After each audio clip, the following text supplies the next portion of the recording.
Europeans felt it was hotter than usual last year, they would be right. According to EU scientists and the World Meteorological Organization on Wednesday, nearly all of Europe, at least 95% of it, experienced above-average heat in 2025. That's as climate change worsens, and in a year that broke records for wildfires, sea temperatures, and heat waves. The findings came in an annual report from the WMO and the EU's Copernicus Climate Change Service. They show how climate change is having increasingly severe consequences in what is the world's fastest warming continent. Wildfires burned more than 2.5 million acres of land in 2025. That's an area larger than Cyprus, and is the biggest annual total on record.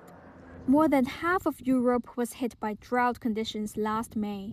And as the warming climate imposes harsher conditions on farmers, the year overall was one of the 3 driest for soil moisture since 1992. Europe's overall sea surface temperature also hit an annual record high. 86% of the region suffered strong marine heat waves.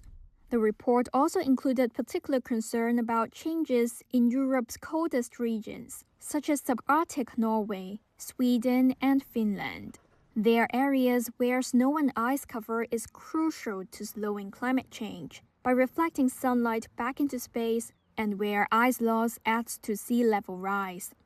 Last July saw their strongest heat waves on record.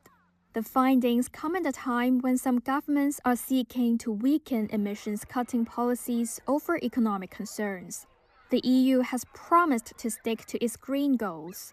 However, it weakened some climate rules for cars and companies last year after pressure from industry to help struggling firms.